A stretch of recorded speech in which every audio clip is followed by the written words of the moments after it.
Greetings, adventurers, and well met. Master of Dungeons here, the Master of Dungeons Twitch channel, twitch.tv/the Master of Dungeons, where we talk about things D&D, except for Monday evenings, when we play a little bit of horror games. It is Dungeons and Deliberations at our new time slot, 2 p.m. Just chatting about D&D. While I chat about D&D, if someone has any questions, feel free to ask them. If they just want to hang out and all that, and listen to what I have to say, that's fine too. I'm a professional dungeon master, been at it for over 40 years. Just became a professional DM in the past 4 years. But just talking about different things D&D wise. Phandelver and Below, the Shattered Obelisk came out today. And I'm going to create a new game for my Roll20 room that is going to use the Shattered Obelisk as the new game. So every time a new game comes out,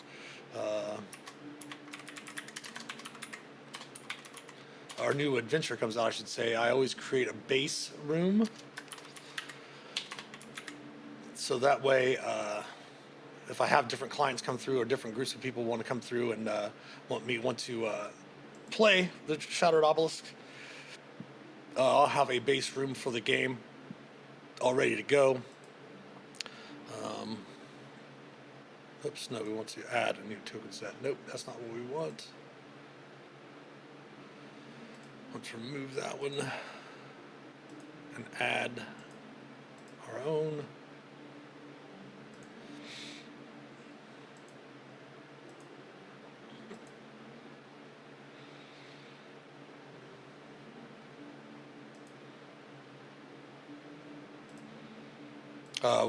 The token markets that I have, there's actually, you can go online, and there's a excellent place where you can go and get all of these. The same ones that Roll20 basically uses too. They're free online.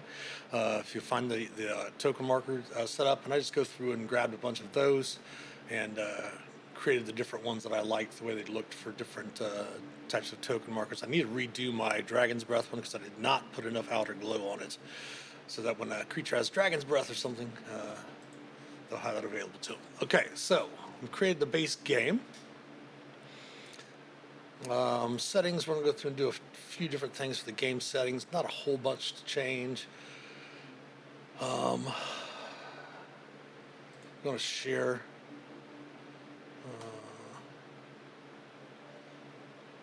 this here. Since it's going to be mostly Forgotten Realms, I'm going to make sure to definitely not use some of the outside. Like for example, Call of Another Deep, we're not really going to use that. We're going to use Strixhaven. I'm not going to use Dragonlance. I'm not going to use Tome of Beasts. I'm going to use Wild Mount. I'm going to use Fonderton's Raven Loft.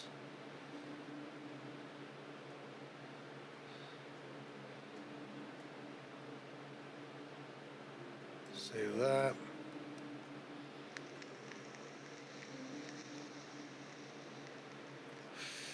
Never Whisper Rolls.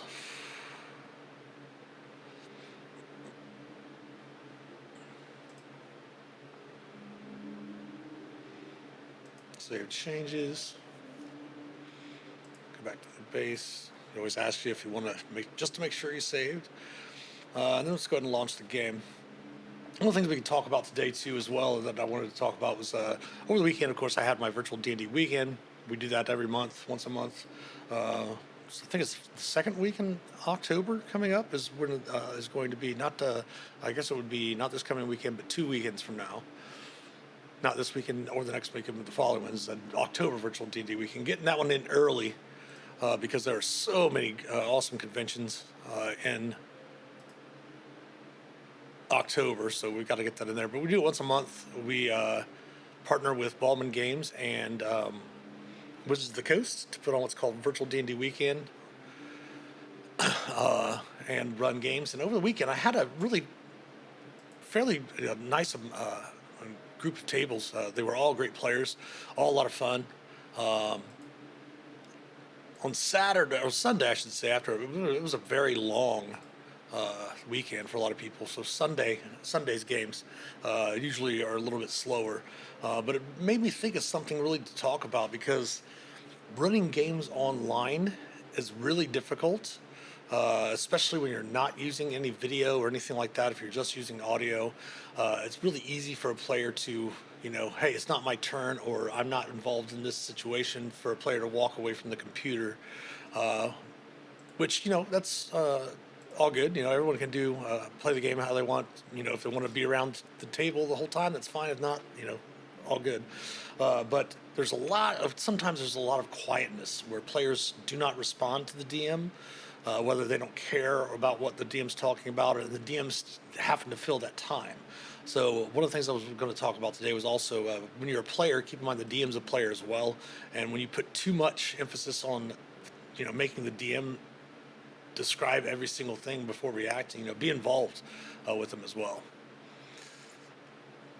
And you as a DM, make sure to find ways to engage your players, even when they've had a really tough weekend, because at the end of the game, they're still having a good time. That's all that really matters.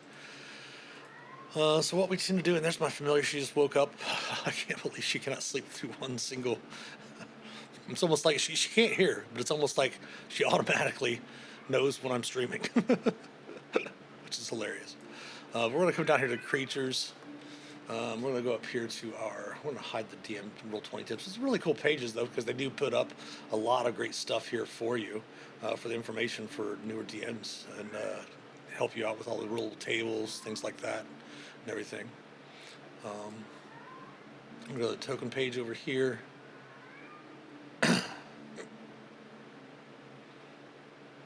Spoilers, obviously.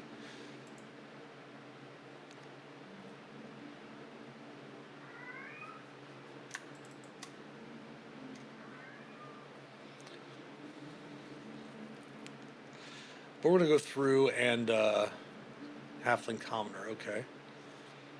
So we'll make sure that we... Berserker, alright. Do we have any other Berserkers? We don't have any other Berserkers.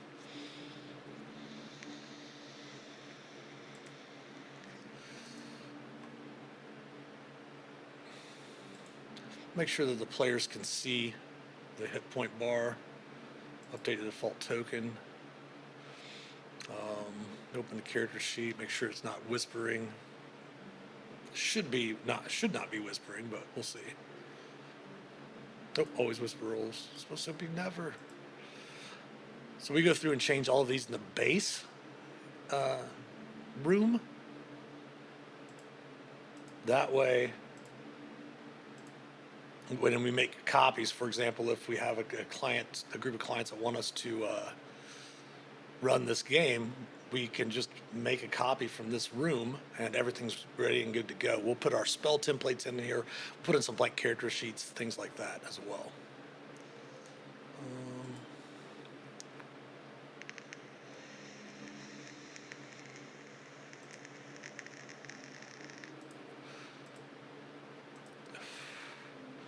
As I've probably mentioned numerous times, I do not like to whisper my rolls because it makes it a little bit more challenging for me as a DM to come up with more inventive and improv with how the characters are getting out of getting killed, and at the same time making it still dramatic for the players as well, so that the PCs, the threat of them, the intenseness, the drama of the combats, things like that, become more intense, in my opinion anyway. That's what I've at least seen from my players.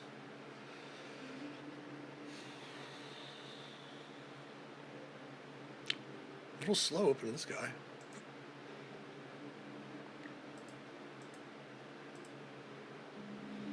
Always have the dex to the tiebreaker for the initiative. That way,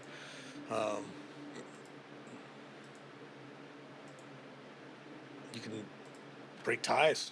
I always allow the players. If there is a tie, to allow the players to go first.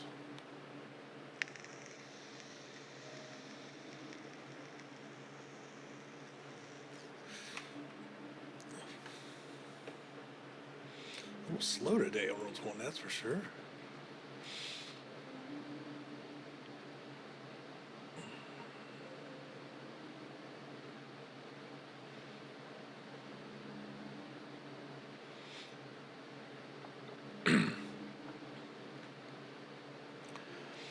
And though we do normally run Adventurers League rules, especially for our virtual D&D weekends as well, and that's what we had done for our playthrough of the adventures from the Keys from the Golden Vault, we're actually going to play this one a little bit more homebrew.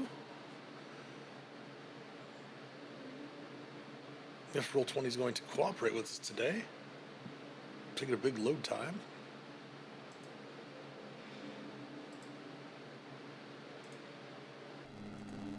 And I always have everything roll. I always prefer the players to always roll with advantage.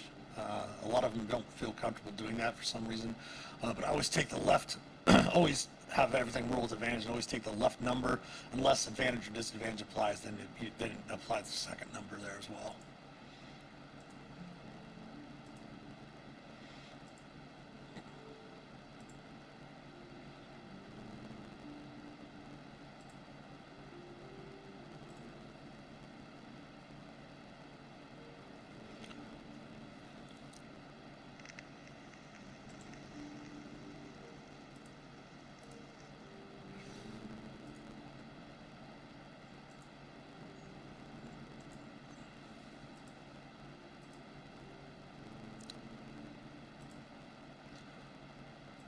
Looks like a Hydra to me.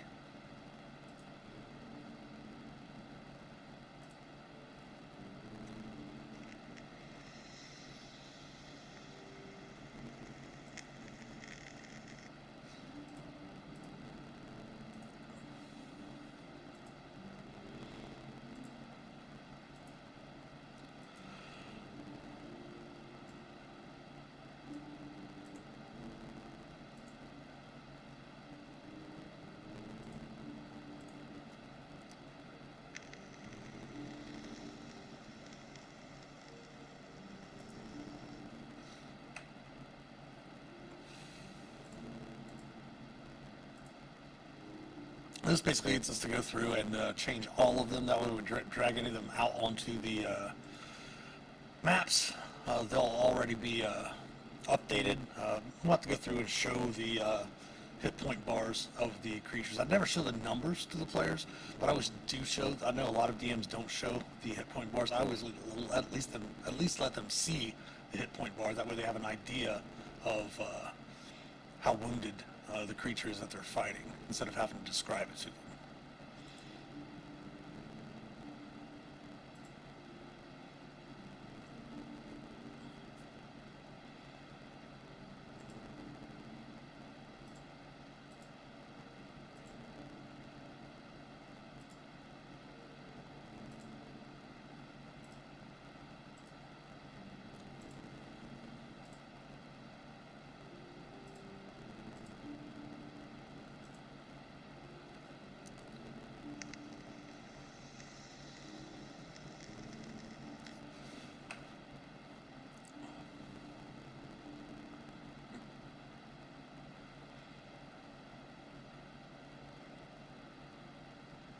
And our players are getting together. We're getting together later tonight to create the characters.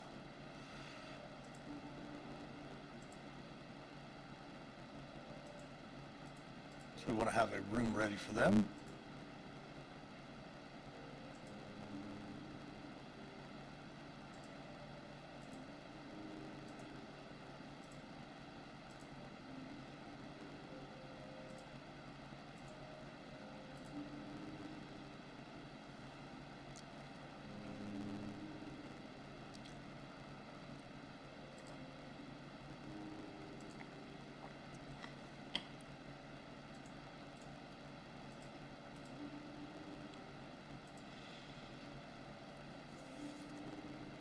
Tomorrow we'll be doing the same time for our tavern talks, talking about playtest 7 for the Player's Handbook. Came out a couple weeks ago.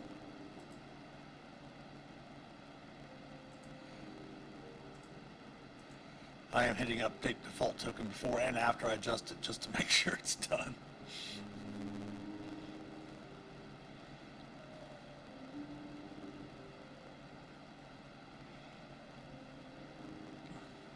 Hashutu. Another mind flayer.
And I do love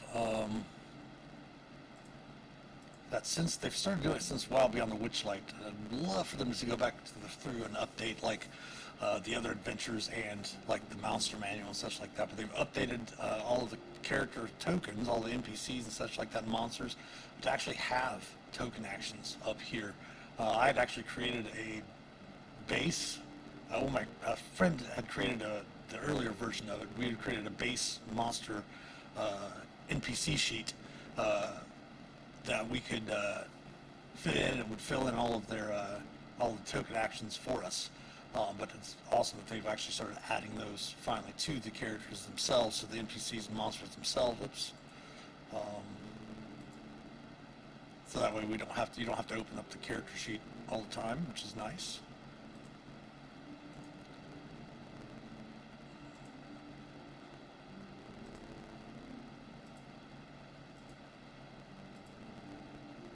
Kelly Killy? Killy?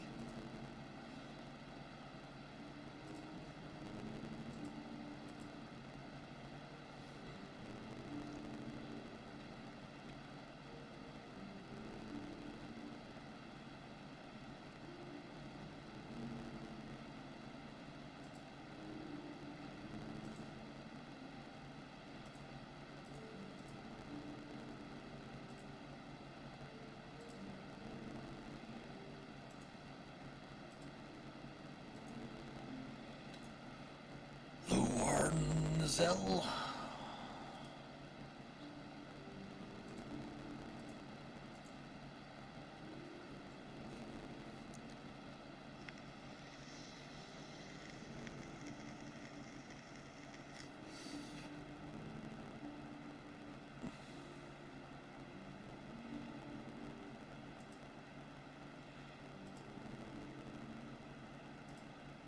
Oops. There we go.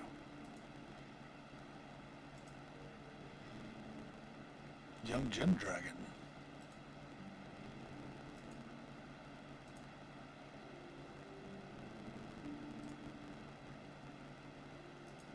Malinia?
Nicholas.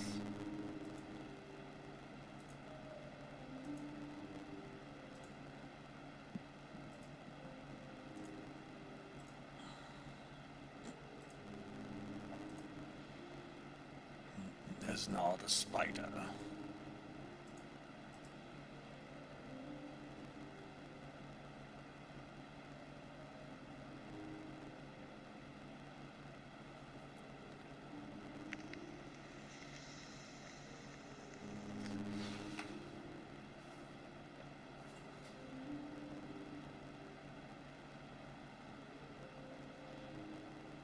There we go.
Another counter at 4 hit points.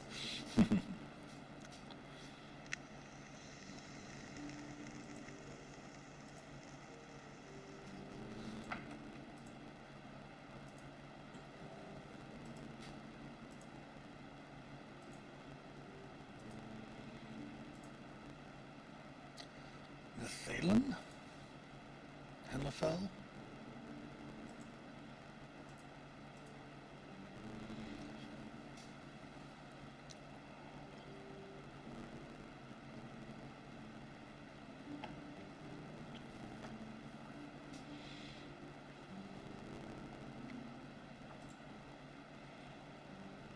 Draw Elite Warrior dice.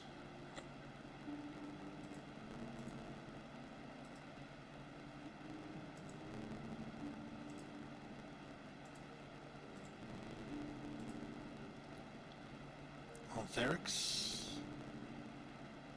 Antharix.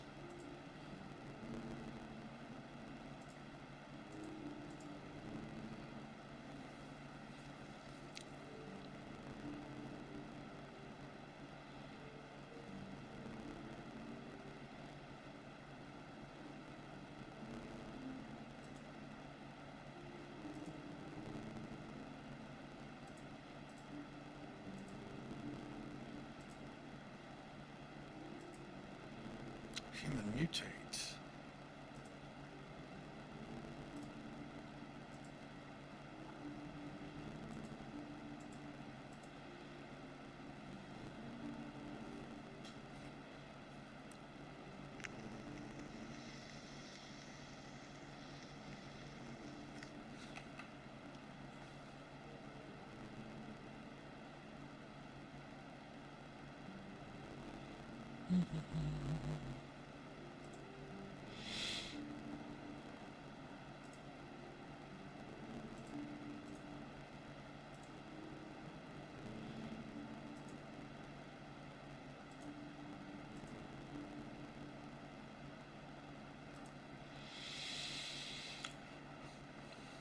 Kuhn Draxel.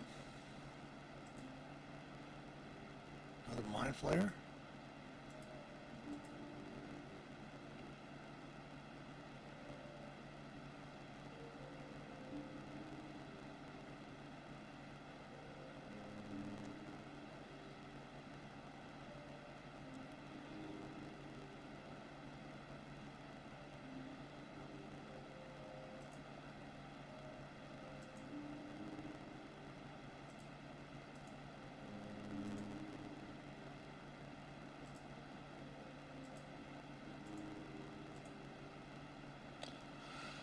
Refraction of Ilvash.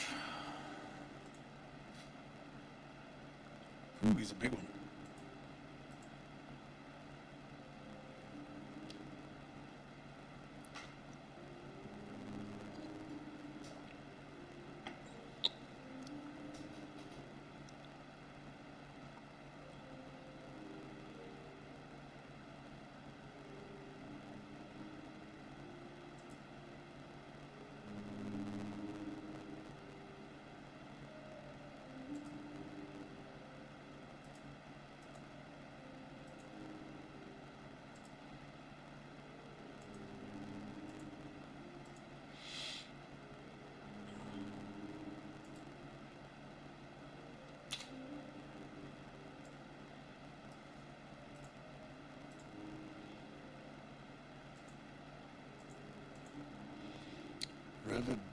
Rivendell.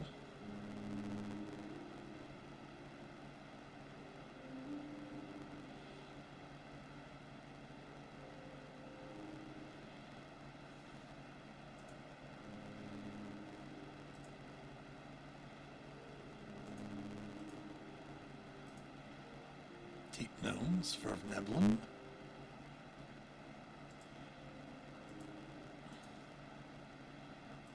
Almost finished with the NPCs.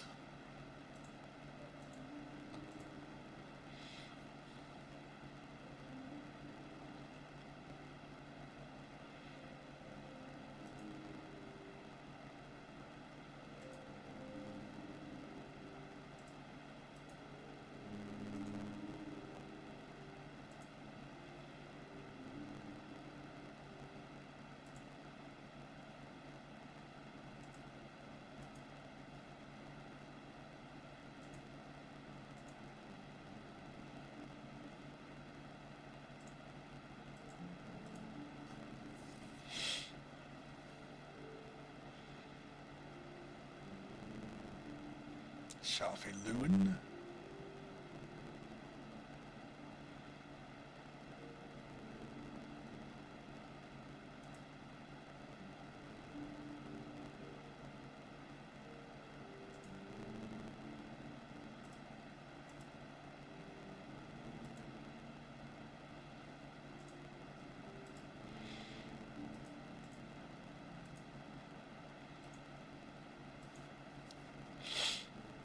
Sildar Hallwinter.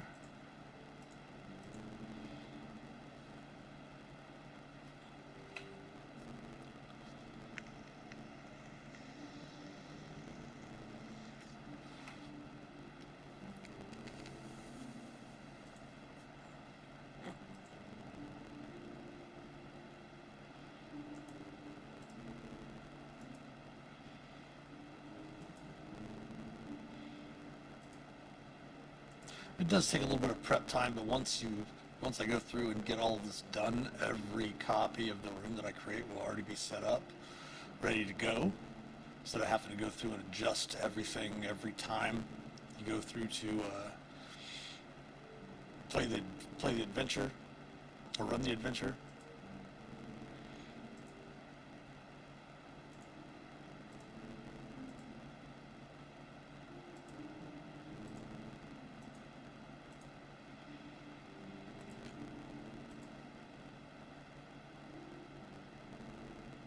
Gothic.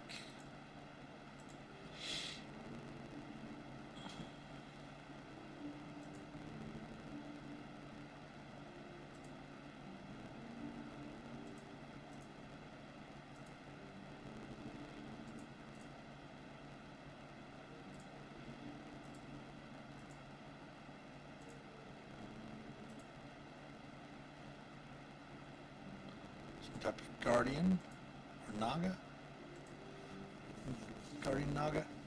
Spirit naga.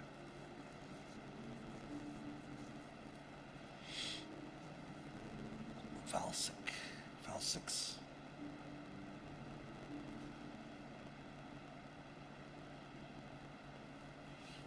Probably my dark mode is causing things to go a little bit slower.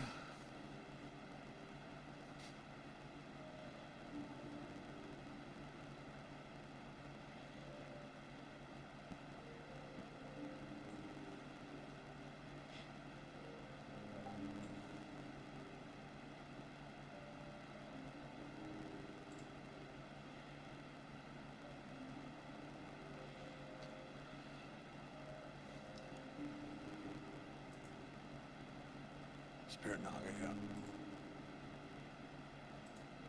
Oops.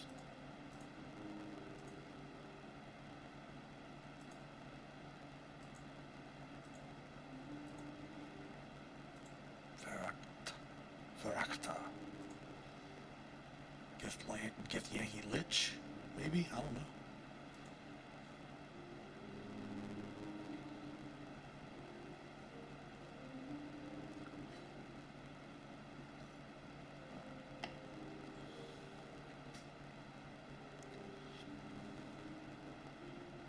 Githyanki Knight.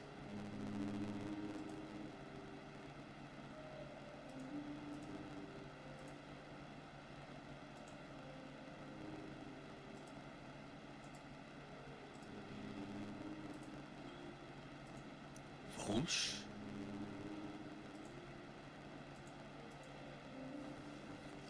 Obviously, spoilers for Phandelver Below the Shattered Obelisk. There's not, biggest spoiler. Lots of mind flayers, it seems.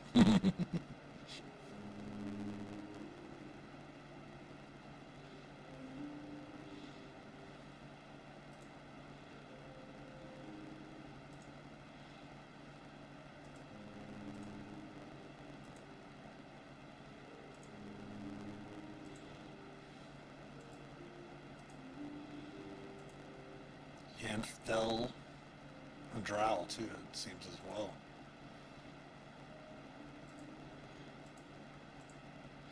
Going into the Underdark beneath Phandelver.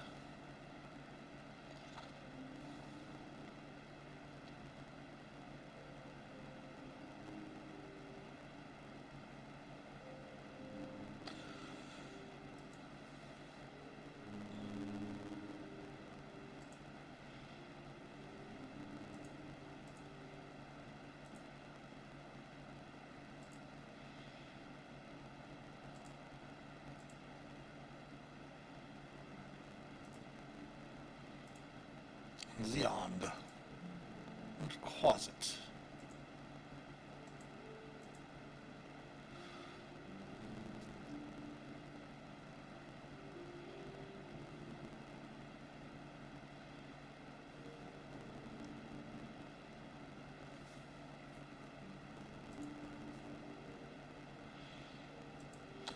Like, for example, in AL, Adventurers League, the organized play, the variant familiar is not used. Obviously, like warlocks can have a chance to choose a closet as a familiar, but normally, as wizards would not be able to summon one without special documentation or be an adventure, etc. But we'll be able to use these variants. So if we have somebody that's a wizard, they might be able to pick up a closet. Never whisper, already got that? Okay. Closet for their familiar.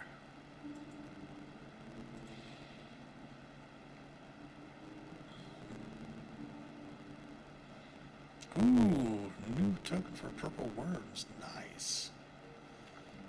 Very nice.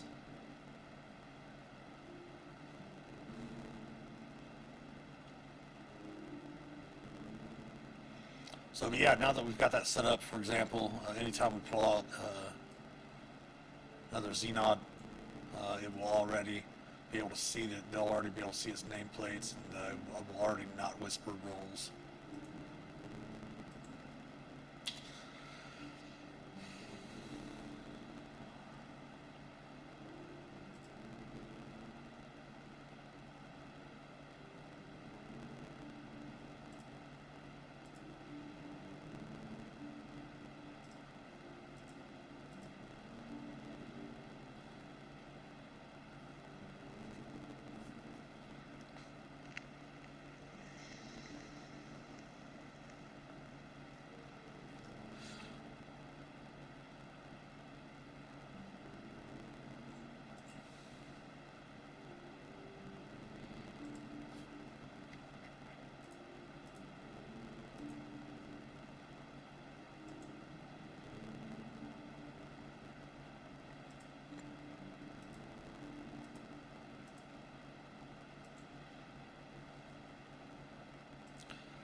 I know some DMs really aren't big into the prep or working on their rooms and kind of like to wing it.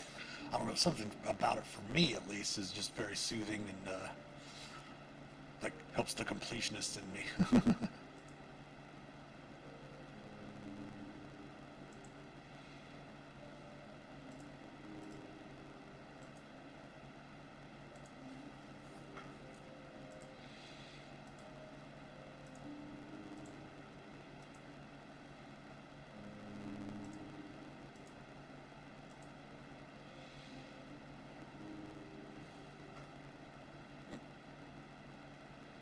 I'm gonna finish this armor, and then I'm gonna take a small break and refresh my iced tea.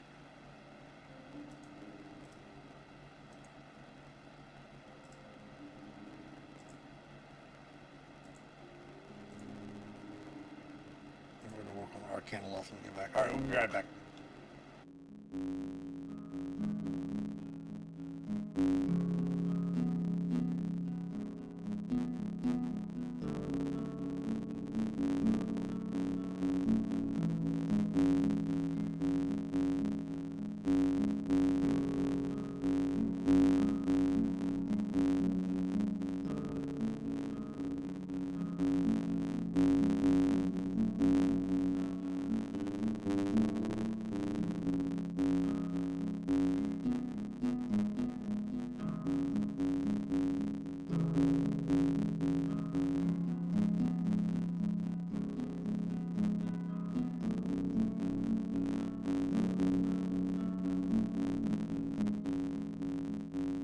All right.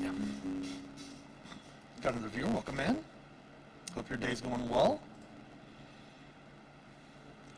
Just doing some prep for our live D&D play games on Sunday evenings.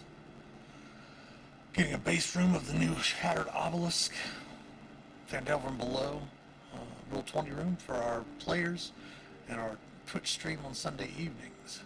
we'll get a base room together. That way, if I have other clients or anything like that that want to play this, we can just always just copy the same the base room.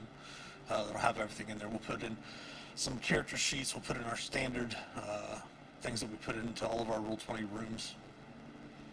No, you can. Oh, Angela, you're fine, brother. You're totally fine. Might be some spoilers, as long as you don't mind a few spoilers. I'm not really going over anything in the storyline or anything, just prepping the room. Making it like, as I mentioned when we were playing, I don't like for the creatures to whisper their rolls. I like to have their dexterity added to their tiebreaker and having all of their hit point bars shown. That way you as the players can see their hit point bar. You don't see their total, but at least you get to see their bar to know how far along and how wounded something is, etc.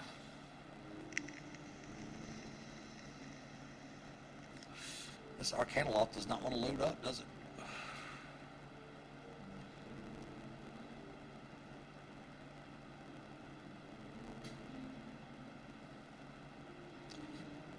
I think what I'm going to do, just for a little while after this guy loads, oh, got a little bar there. No worries, no worries. Well, plus the other thing is that we'll be playing homebrew too, so I'll be able to switch some stuff up a little bit here and there. I'm going to go ahead and do this, and I'm going to turn off my dark mode. It's very bright. Let's see if that's what's causing some of the issue.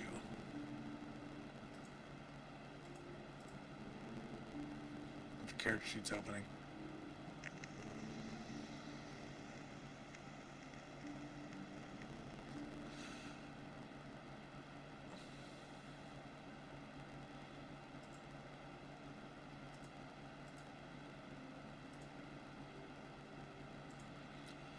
Well, it's been so long since I've been out of dark mode, or not been in dark mode, that everything looks really weird.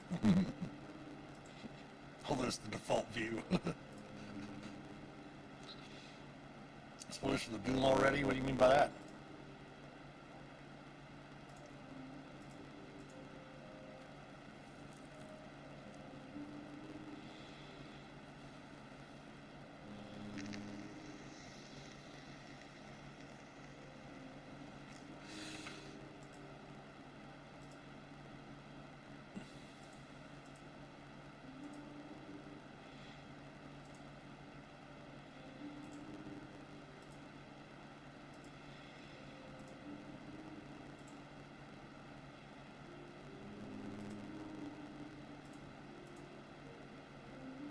Oh, gotcha. Yeah,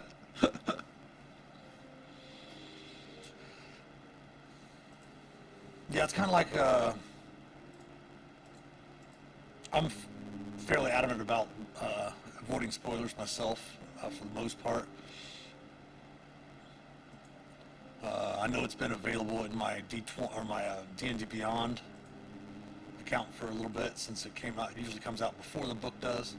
But kind of like my when I review the playtest materials on my for our Wednesday stream for Tavern Talks, I wait to open it for the last just right before stream, so that way I'm not like I'm actually reacting to it for the first time and not having time to think through the different things.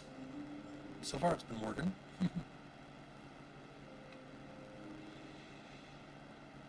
But yeah, like I said, this is getting a base room together for the adventure. That way, we'll just copy this room for your group for our Sunday night games, and all the work will already be put in. Oop.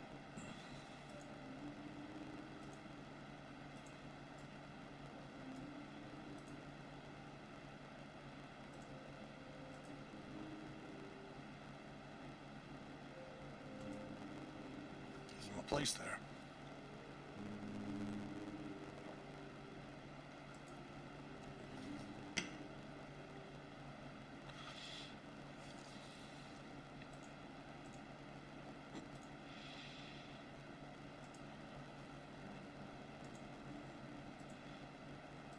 It does seem to be going faster now that we're not in dark mode.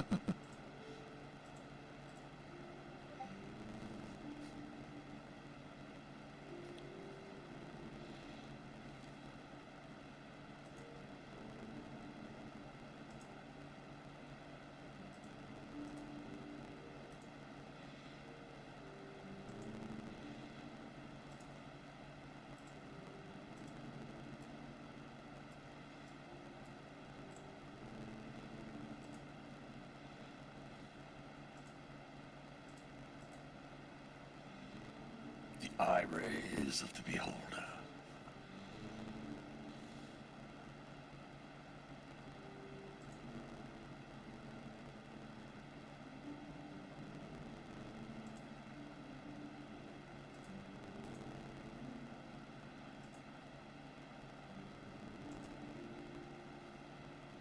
Follow D&D YouTube page, and they've been posting a bunch of, yeah, I'm sure they have, yeah.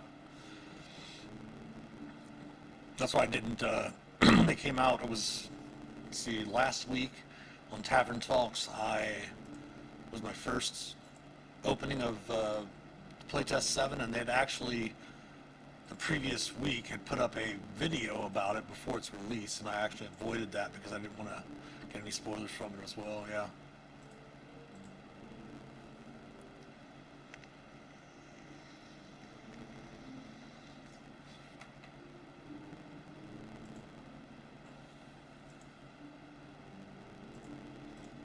Oops, not whisper toggle, never whisper rules. There we go. Plus, with my OCD, for example, this not being closed when you open the character sheet is like one of the things that just kind of like grinds on me a little bit. Just a me thing, not an everyone else thing.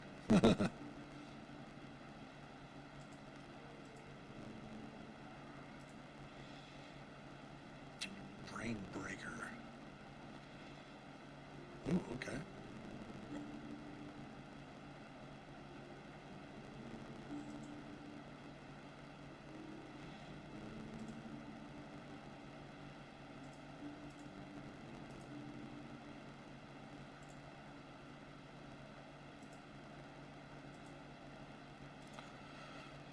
Plus, this also saves time when I go to the actual maps to make sure you can see the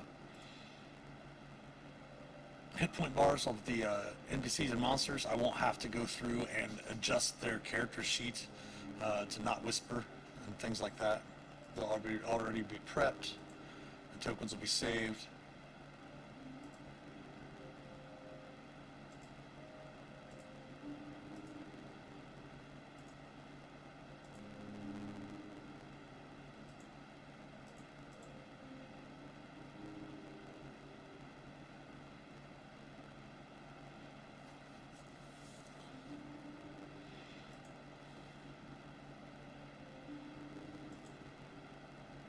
And this is another thing too. I wanted to. I've seen players playing bugbears thinking that if they attack before something else on a turn, that means that they get their surprise damage, and that's not the case. You only get surprise attack damage that's playing a bugbear PC as well, if you actually surprise the creatures you're fighting. You don't get it just because it's the first turn of combat and you go before something.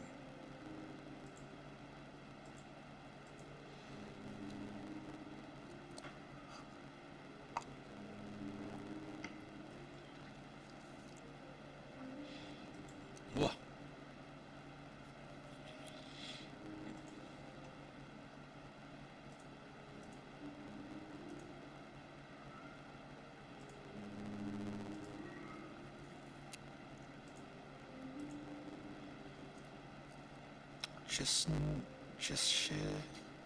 Chishinik's head? Chishinik's head.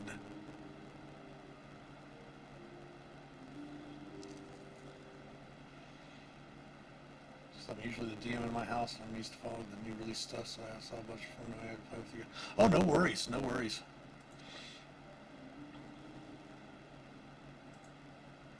No worries at all.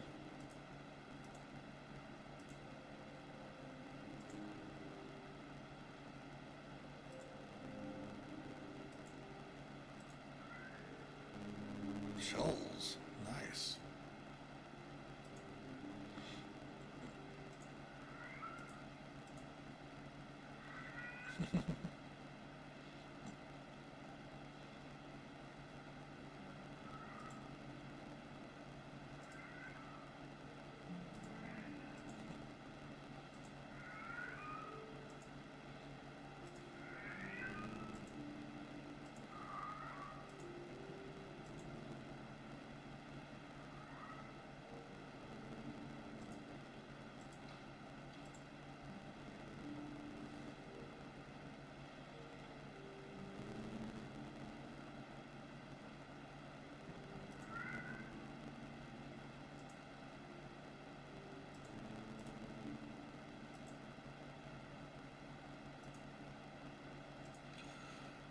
Clay golems are done. Just a few more rows to do. Cloaker mutate. Ooh, looks like a fun creature.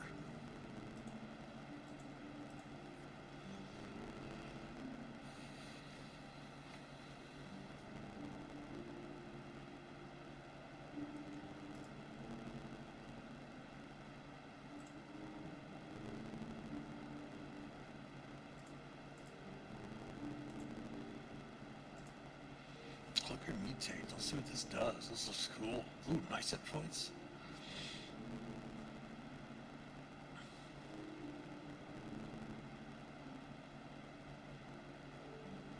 Avoidance. It's a really cool new trait, it looks like. Well, not new. Not seldom used, I should say.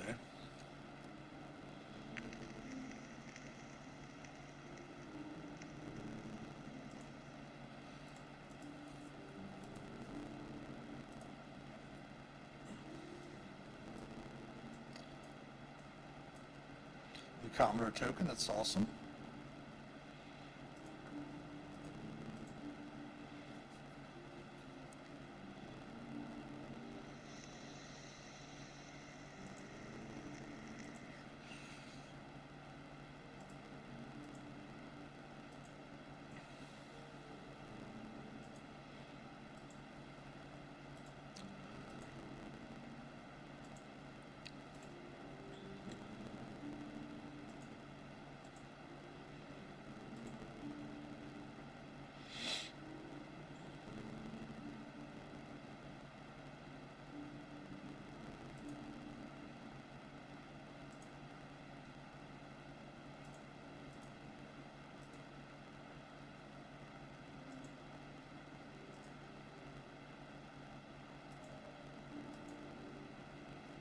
First game is Design Lizard play with us. Dropped a cloaker on him, nice.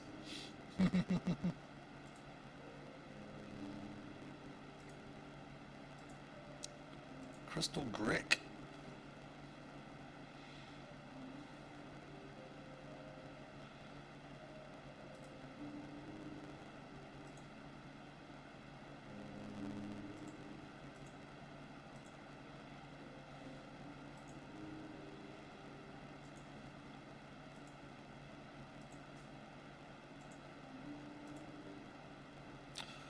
More cultists, more cultists. Yeah, I think the very first, it was obviously, shoot, what edition was it? It was back when green slimes were actually creatures, were actually monsters, and not just, something in the Dungeon Master's Guide that can fall on characters. I think that was one of the first monsters I faced. It was either green slime or something.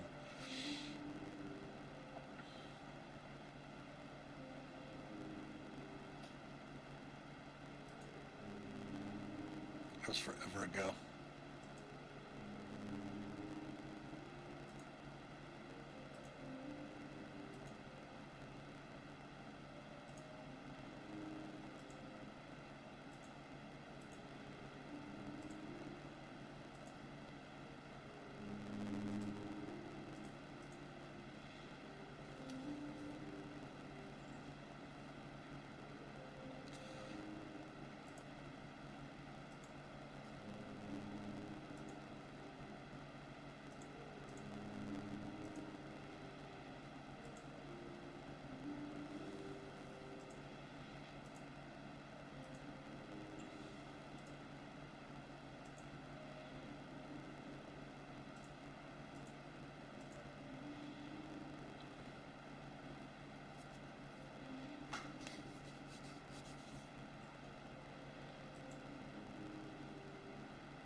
Dark Mantle. Ooh, no worries. Dark Mantles are really awesome as well.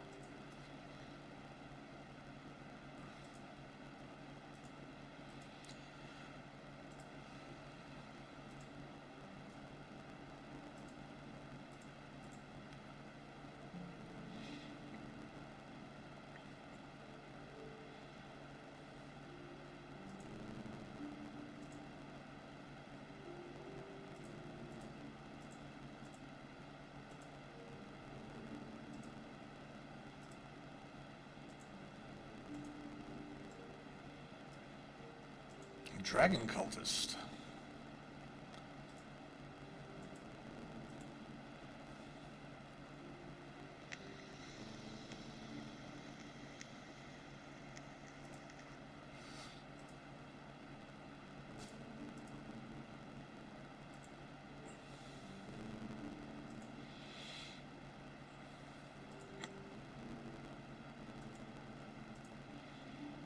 Drow.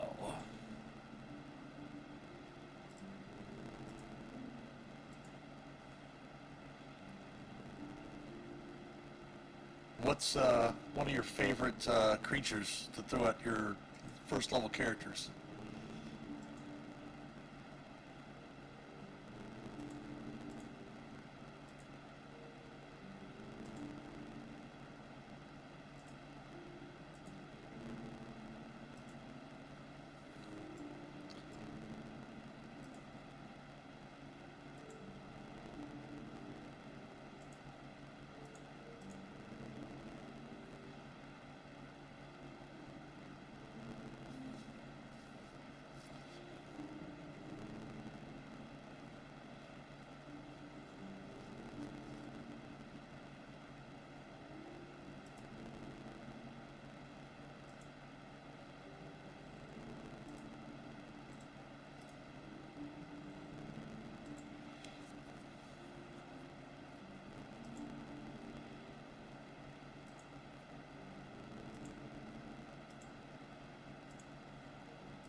Sure-footed.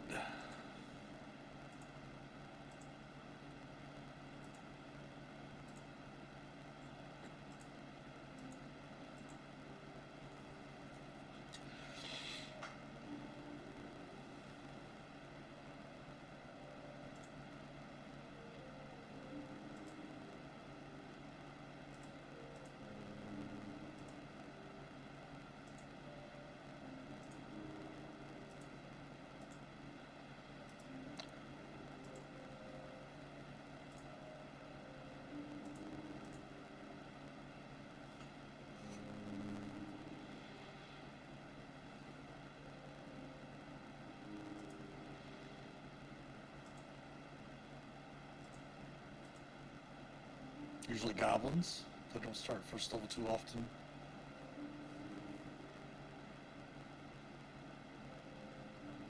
Oh yeah, that's a great way to do it.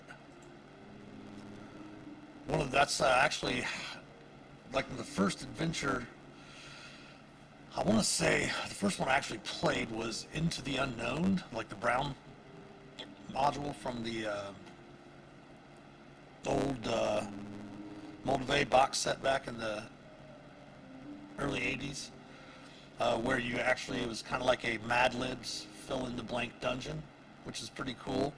And then we went fairly quickly on to Keep on the Borderlands, and that's still one of my favorite adventures of all time.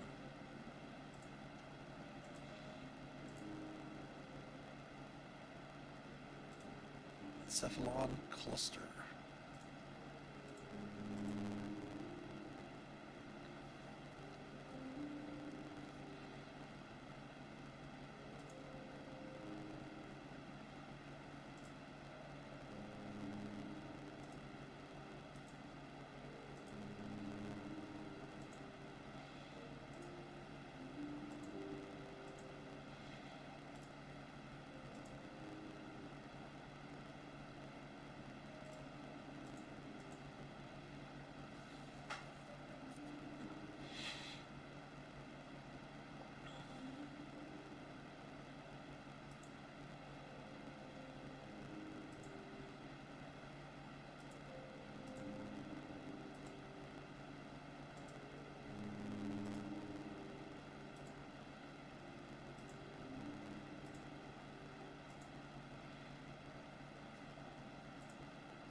Oh, we don't need to see the name.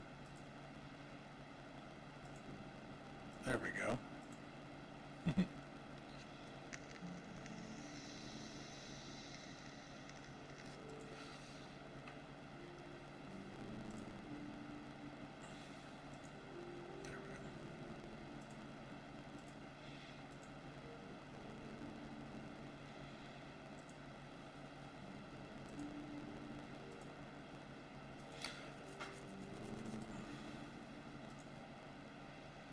I played 2 pre-written though. Pathfinder, first edition, not D&D. Ah, yeah, that's one of the things that we talk about, like with playtesting, is that, especially in 5th edition, even in previous editions, um, most of your playtesting is only up to like 10th or 11th level, mostly because most, as you mentioned there, sometimes you just don't finish them. Sometimes, the players uh, get bored of whatever the adventure is. So a lot of times, the higher level playtesting is a little bit lax, I guess, or not as watched as closely.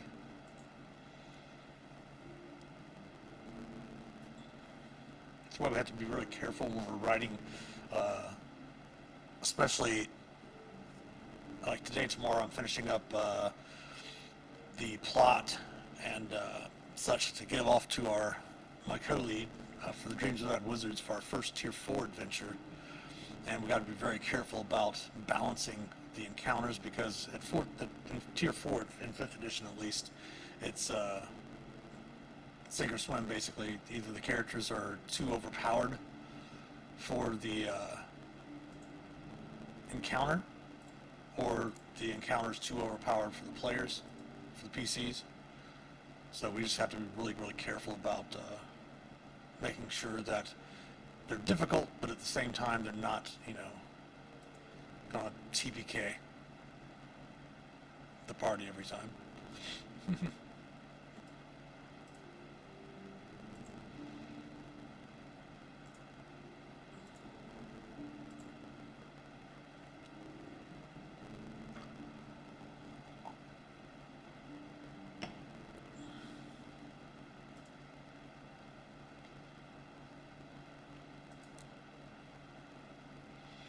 I love when there's new creatures in there too.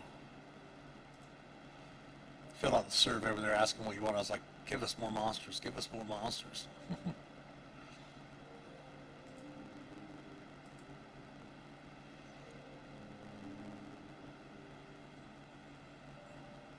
Yeah, what we do is we'll put in something that's called adjusting the encounter.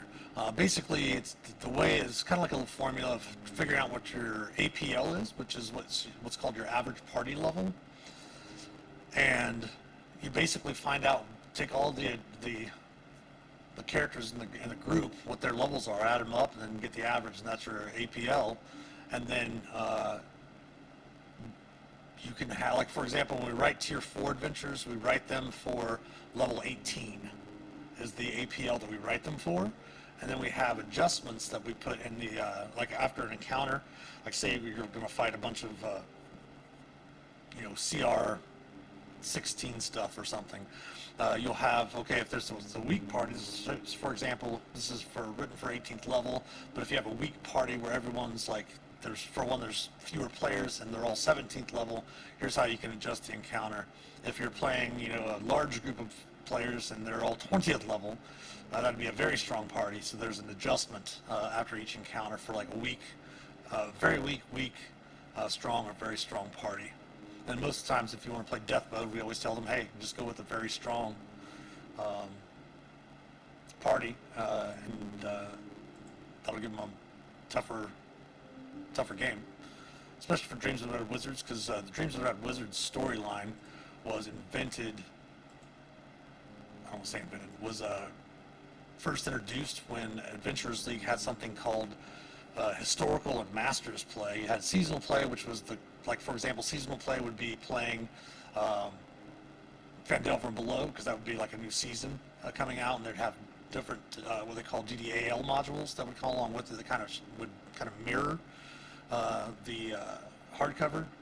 And that would be the seasonal play. So you'd be playing Phandelver, Shattered Obelisk, and those DDL adventures. Then you could play what's called Historic, which would be past seasons, like if you were playing the Storm King's Thunder hardcover, or playing the Storm King's Thunder DDL modules that came along with that, would be called Historic play, or any of the other convention created content, like some of the stuff that I wrote for Gamehole Con and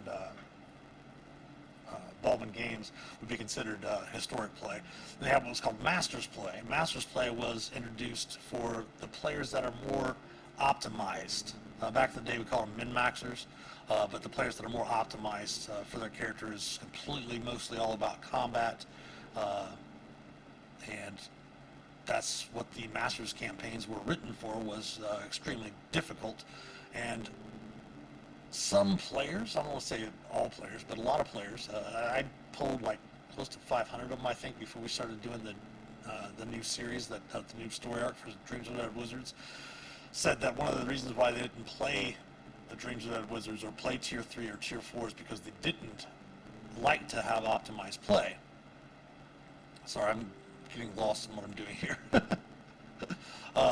But so what we decided to do is go through and design the games to where if the players wanted that old school feel, just go ahead and automatically make the encounters for a strong or very strong party, even if the party's not that way, because we wanted to make it to where players didn't feel as if they had to optimize their character in order to play these stories.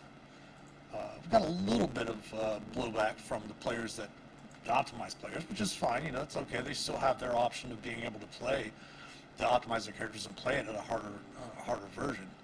We just wanted to write it to where it's more inclusive for the player base.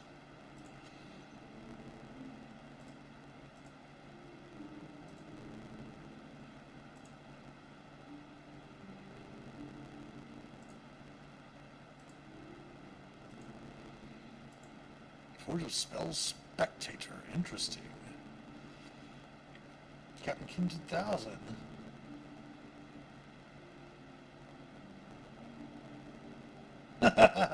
Well, that's something also I'm trying to be mindful of with the Dreams of the Red Wizards storyline, is that I don't want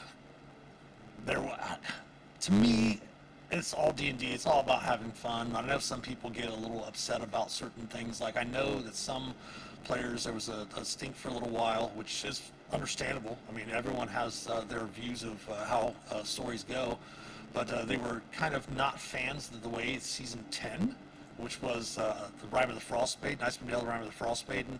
The DDAL modules basically had the characters go through the whole storyline, and then basically at the end of the adventures, at the end of that storyline, what the players had done really didn't make a difference. It's kind of like that Big Bang Theory episode where they talked about, where the girls just explained, hey, Raiders of the Lost Ark was a great film, but it didn't even matter that Indiana Jones was in it because everything would have happened the way it happened anyway. The Nazis would have gotten the Ark, they would have still opened it, and they all would have died.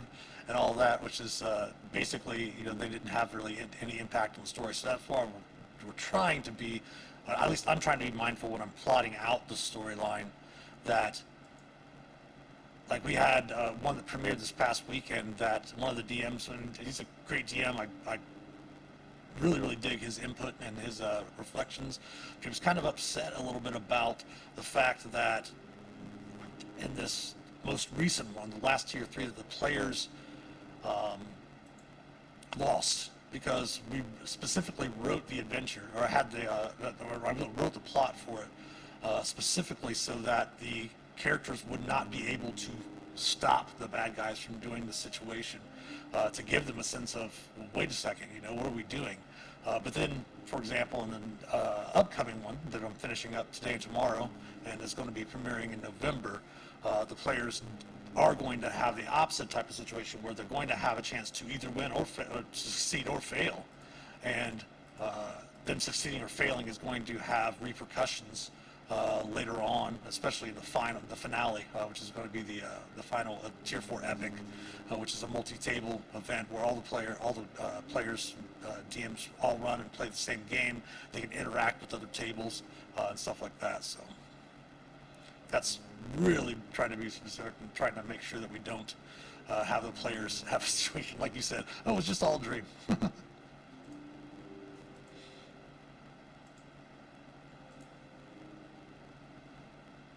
Like a weird old episode of Dallas back in the day.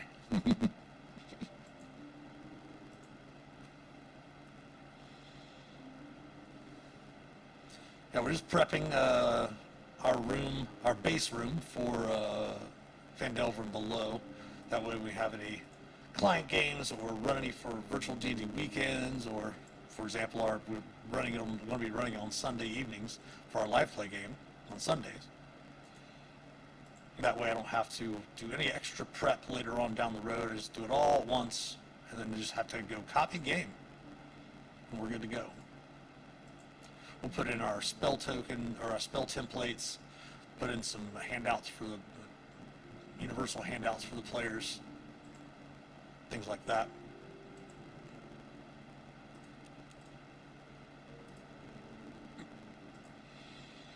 And I do always prep my rooms for AL play, but that doesn't really require that. I also always have it in there for just in case I'm running AL games.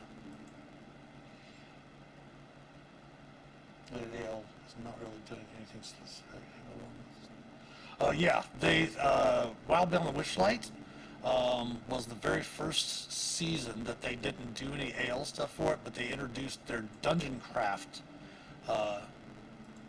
program, which allows anyone to write a Adventurers League adventure, and every time a new book comes out, they'll come out with a document that is the Dungeon Craft guidance for creating AL adventures for that hardcover that just recently came out. So they should be here in the next few weeks releasing some guidance for Dungeon Craft content for Phandelver and below type of stuff. I mean, they might not specifically for this, because I know they had Wildbound and Witchlight Dungeon Craft, they have Dragonlance Dungeon Craft, they have Ravenloft Dungeon Craft, and they have Spelljammer Dungeon Craft. But they all have a limited time that they can get them basically written and posted to the DMs Guild, dmsguild.com. Each one of them has a specific guidance, and yeah, they probably most likely won't have DC specifically for this because it is Forgotten Realms, and although they might, I don't know. Yeah, they're not actually doing any AL modules for them anymore. They've basically taken those and kind of, like, for example, Baldwin Games, I know that they have a couple of other premier organizers that they're going to be introducing soon that are going to be also creating content. But right now, Baldwin Games is doing the Dreams of the Red Wizard storyline. They're doing the Dragonlance storyline. They also have the Moonshays. And then Gamehole Con has the Border Kingdoms that are all creating AL content. I'm not sure. I know somebody's going to be doing some Planescape adventures, but we'll see. I'm sure they're going to have Planescape Dungeon Craft, I almost guarantee you. Which is why I'm getting excited about finishing up the Dreams of the Red Wizards, because I'm probably going to delve into some Dungeon Craft adventures after this.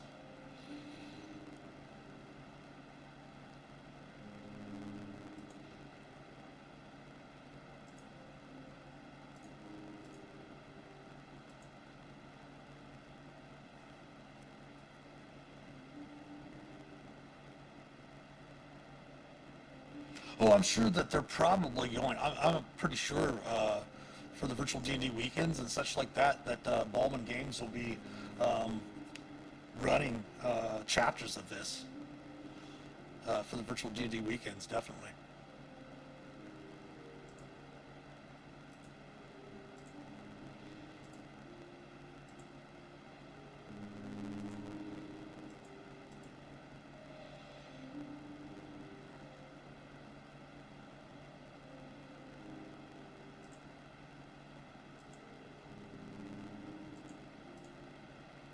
I'm actually going to be starting next month for the virtual D&D weekends. I'm actually going to be running old Season 7 GDAL modules is what I want to be running. Starting at the first one, Tier 1, start with first level characters, and play through probably the Tier 3. I'll probably pass off the Tier 4. I really myself as a DM enjoy running lower level, mid-level stuff myself than the higher level adventures, just because, as I mentioned earlier, the balancing and the playtesting for Tier 4, even Tier 3, some high Tier 3 stuff. Like I had a Tier 3 adventure that I ran this past weekend that was scaled up, and I had everything very strong, and the characters still kind of breeze through it, which is fun sometimes. You know, it's great. I always, like I said, I always view the game as a collaborative storytelling game, and the characters are the heroes. But at the same time, you just, as a DM, it kind of gets boring when there's no challenge for the players. I never want to kill player characters. I don't like doing that. I don't like putting in situations. If I'm playing a homebrew game, especially, I prefer it to be like a meaningful thing that has something to do with the story. I always give the example of, the main character doesn't, get into the film and then walk into the first room and a random zombie kills them.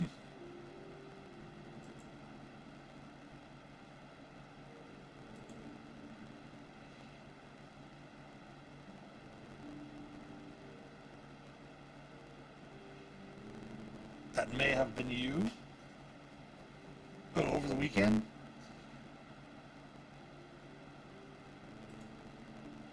Which adventure did we play?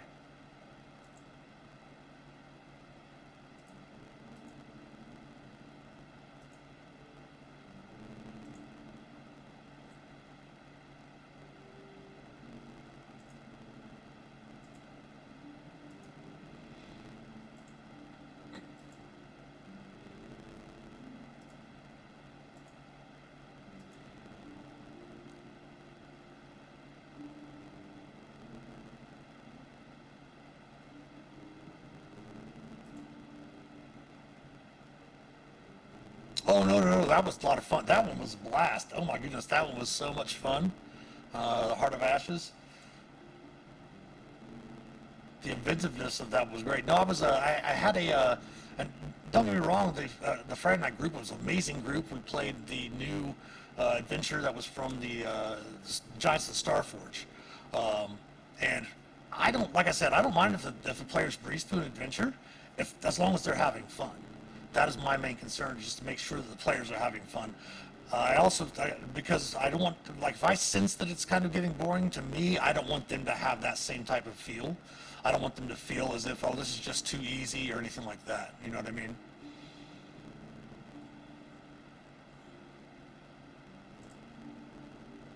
Okay. Sorry, I get lost sometimes.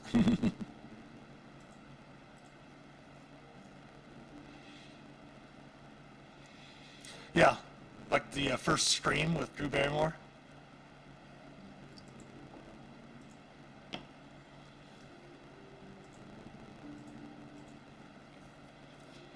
You see her think she's going to be a main character, then bam, right away she dies. Spoiler if you haven't seen the original Scream.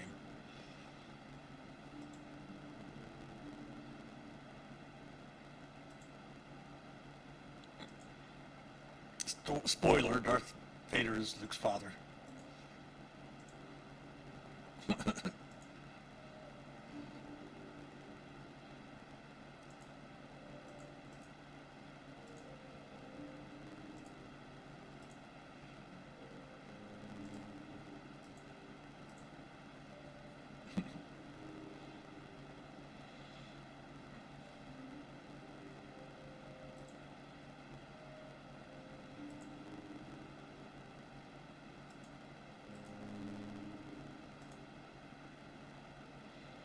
No, I had a blast with the Heart of Ashes. That was on Saturday. Yeah, that was a lot of fun. We'd actually talked about that we had ran it the previous Sunday. Did you have a chance to go back and? Yeah, it did. It was a little incomplete. I felt that as well, mostly because the adventure itself was just it didn't have any really a whole lot of backstory to it, other than hey, my dad's a runs a forge. He's a great smith, and he's been captured.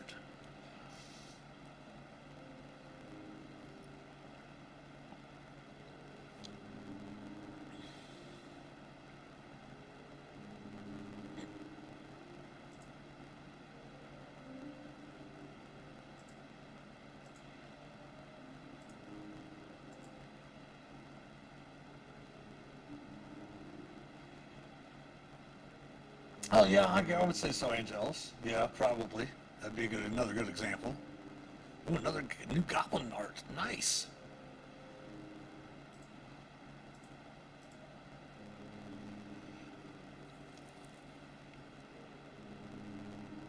Oh, no worries at all. Yeah, the interesting thing is I ran that, and the funny thing is that no one's really gotten to the point where they're like, wait a second, he can't leave that room. Let's just stand out here and pepper him.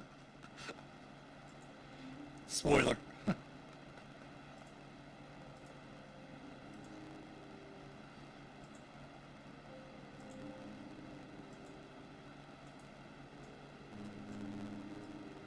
Ooh, new goblin. Nice. Goblin side brawler.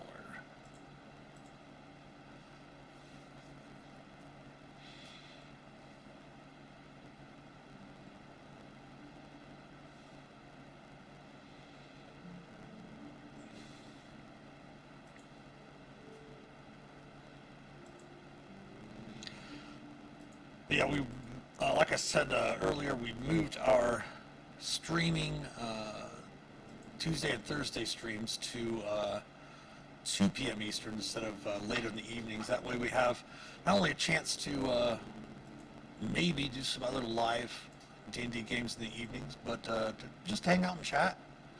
Since mostly that's what the two streams on Tuesday and Wednesday are designed for.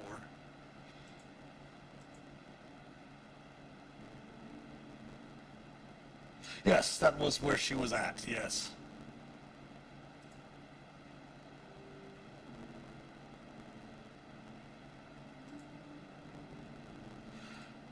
And I thought about bringing her into that final encounter where you had the knights on the horseback and the shambling mounds, and I thought about bringing her into that, but I was like, that might make that encounter a little bit tougher because the shambling mounds were already pretty crazy anyway.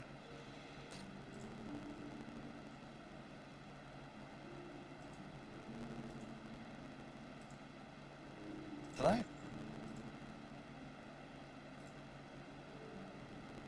Losing track of what I'm doing, which is fine. Okay, we got it. We got it. All right.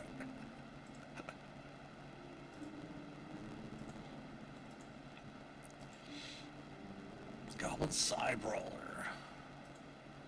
See what this thing does.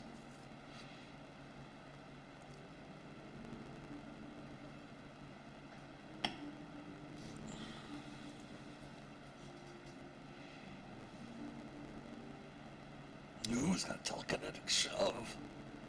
Ooh. CR2, another low-level monster to throw at low-level PCs.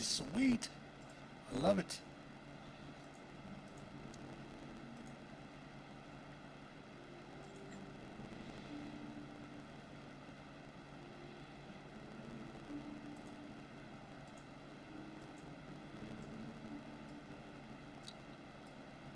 Ooh, and a boss version of him. Oh!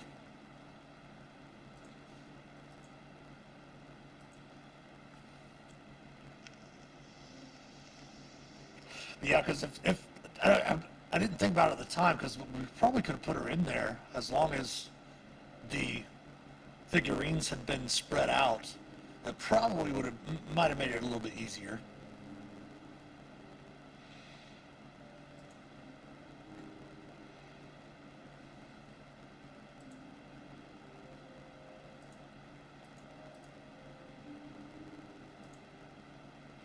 Just would have depended on who actually had spells that would target her to make her make a saving throw.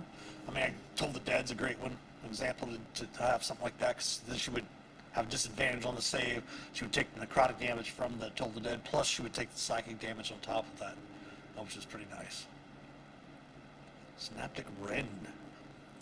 CR4 Goblin. Nice.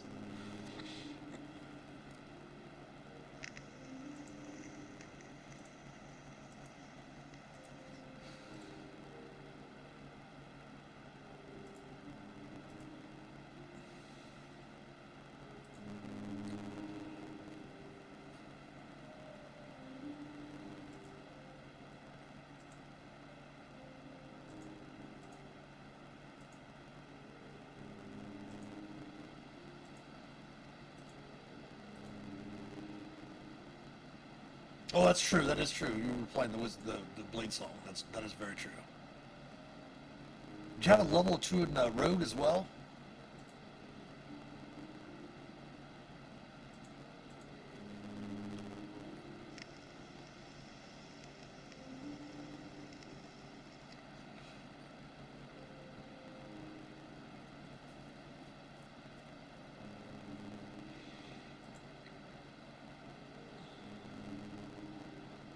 No, all Wizard. Okay. That's one class. I've only played in 5th edition. The only wizard that I've actually played. I do have a lower level Blade Song. I think he's like maybe 6th level Blade Singer. But the only wizard I've played to 20th level, and I have shoot multiple 20th level characters, was I played a Necromancer, mostly because when I wanted to find out. There was so much talk back in the day. They had the Facebook groups, all the different stuff like that, 4AL and everything, and everyone was always talking about how they didn't like Necromancers. So I wanted to play a Necromancer just to see what the DMs were complaining about. I always go through and try to build a character of whatever's like the most powerful one at the time that the DMs hate, just so I can understand how it works, so I can see it from a player's perspective. So it gave me a really great perspective on necromancers, so that when somebody came to my table with a necromancer, it was much easier to deal with and talk with them, and how much undead can they bring, that type of stuff. So I love playing, going back through and playing the troubles, like the coffee lock, where you had the sorcerer warlock. That is a build that is completely dependent on the DM. Everyone's like, oh, it's all broken, it's all broken. It's not broken. That is a build. Basically, sorcerers will convert their warlock spell slots into sorcery points, and then when they take a short rest, they'll get their warlock slots back. And short rests are completely dependent on the DM. And then the other idea is that they don't want to take a long rest, but they want to take some short rests during the evening, so they can basically do the same thing, convert their warlock spell slots into sorcery points, take those sorcery points, convert them into sorcerer spells, and then take a number of short rests. And again, the whole build itself completely is dependent on the DM, which is like, DM shouldn't be complaining about it then, because that is completely up to the DM.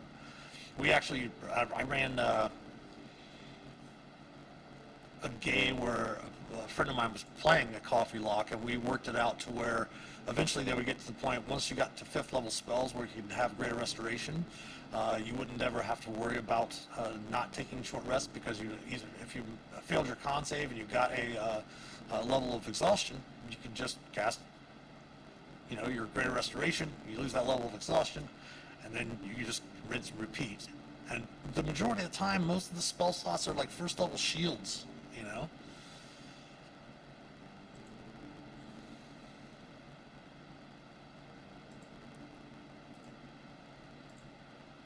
Brick Alpha.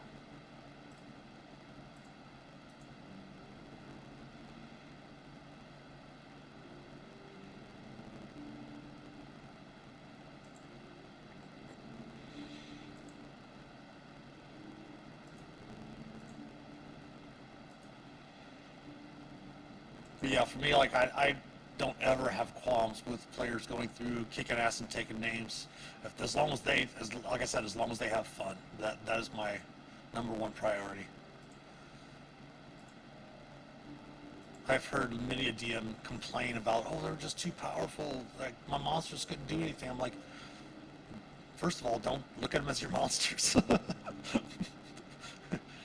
because and when you're looking at it that way, you're kind of taking it as a way of being a DM that you're the DM and you're against the players somehow. Like, don't look at them as your monsters. You just have the unfortunate responsibility of having to run the monsters.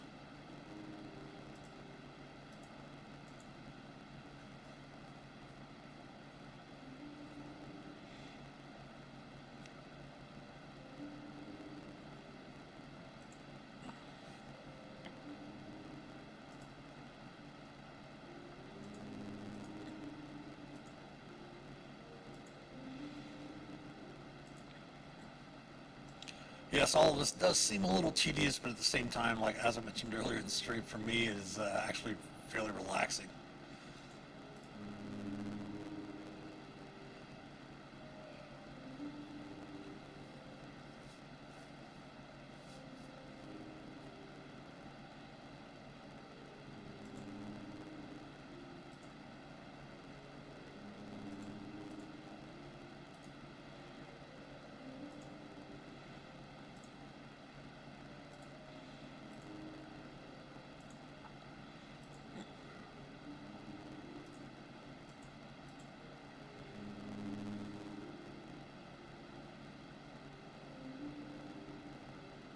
That is true. That is true. That's one of the things that I talk about a lot about with DMs when we're doing mentoring or training for our Baldwin Games DMs and such like that.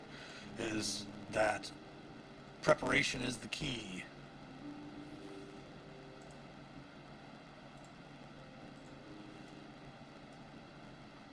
Especially when you learn how to prepare your adventures. And I always say when I'm talking to DMs and stuff like that, there's nothing that, like I've been doing it for 40 years. I've been every type of DM. I've been the aggressive DM. I've been the adversarial DM. I've been the DM that runs the Monty Hall game where everyone gets everything they want, where everything's just overpowered. I've been, the low magic. I've done a lot of everything, and I can give advice. There's nothing that I can do as an experienced DM that's going to give you something that is going to make you a great DM overnight, other than just run games. The more games you run, the more you're going to experience you're going to get, the more things you're going to see.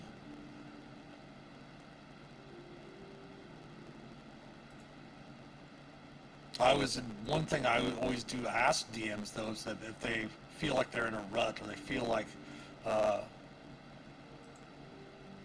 they're not really growing or anything, if they want to grow as a DM, is to stop playing with the same, I don't want to say stop, start playing, don't stop playing, start playing with new people. Start going to your local game store and finding new groups that you say, hey, I'm going to run a game on Saturday afternoon, or I'm going to be running a game on Sunday afternoon at the local game store. Bring them in, because that way you can play with more players. Because I got to have the advantage of literally playing with hundreds of different players every year because of the job, because of working with Baldwin Games, going to conventions and stuff like that. And I get to see tons and tons of different players. I get to experience the way players play. Like, for example, when we were playing on Saturday, that was a really, really inventive way to get the heart. But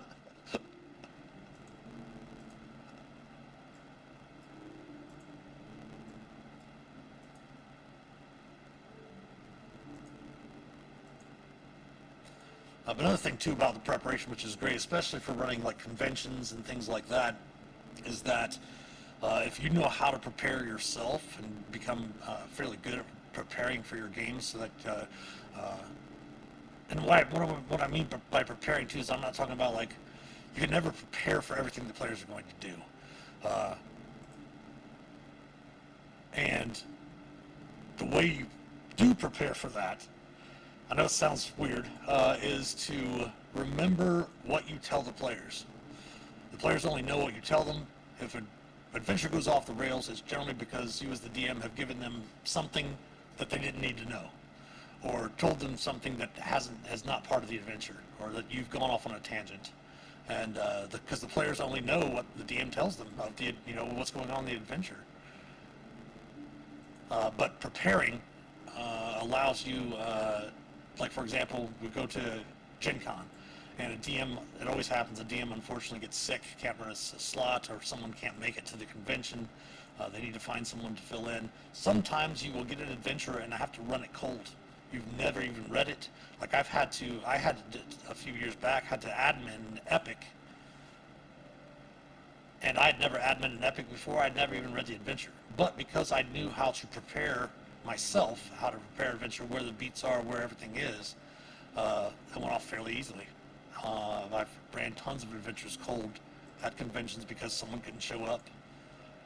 And if you prepare well, then it's just a practice thing. They say after like 10,000 hours of doing something, you become a master of the craft or whatever. So that's exactly right. Get in the hours.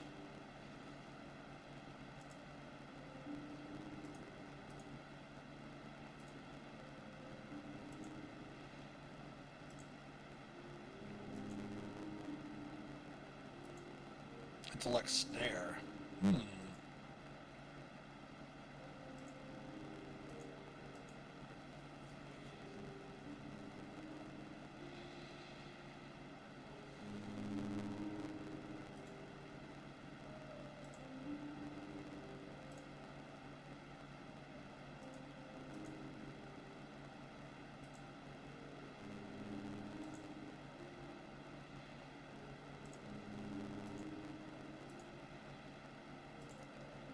Kraken!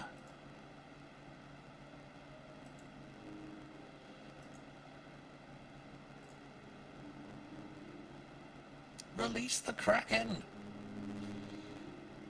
So yeah, once we finish up getting all of the monsters set up the way I like to have them set up, like I said, I like to have all my things roll out in the open. That way it makes it a little bit more dramatic for the players and for me, like I said, for improving, to make sure that you don't have a TPK. And I also like to make sure that they can see the hit point bar. And once we get all these done, we'll go through and we'll add a folder in the journals for the players and put all the spell templates in there so that they have access to all the spell templates. We'll put in all of our standard AL stuff, handouts at the top, that if we are running an AL game, those will be in there. Obviously, if you're running homebrew, it doesn't matter if they're there or not, the players don't need them. Trying to scare you now? Oh, the Kraken? Nah. It's when we bring in Orcus.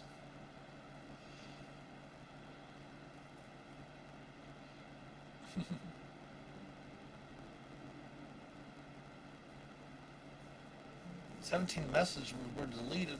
Man, I gotta figure that out. Sorry about that, Captain. Sometimes if the messages are a little too long, it'll delete them.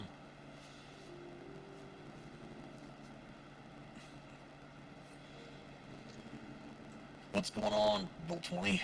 There we go.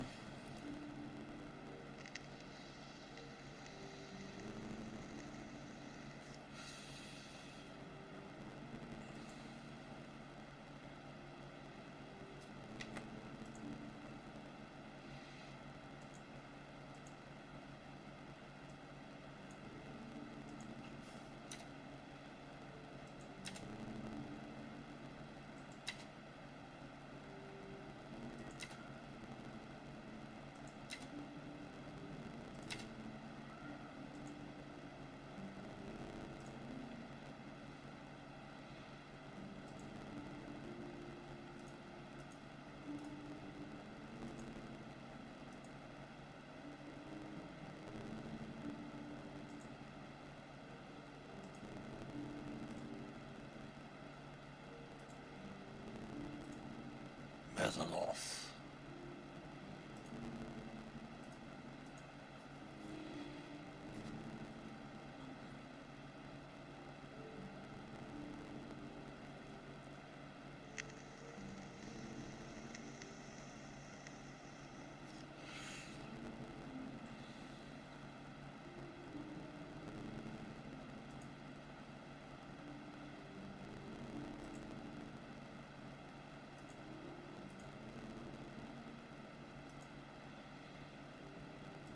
be honest, it is another reason why I do it, because I hate to open a character sheet and seeing like that where it hasn't been closed off. It's kind of like, for me, it's like nails on a chalkboard.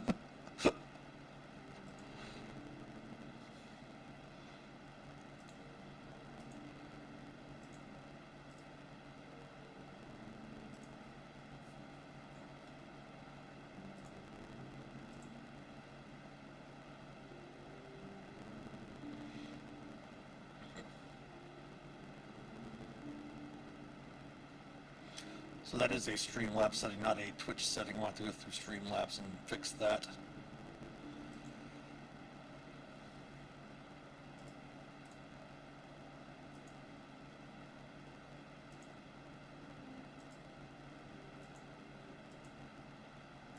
Mind Flayer Profits.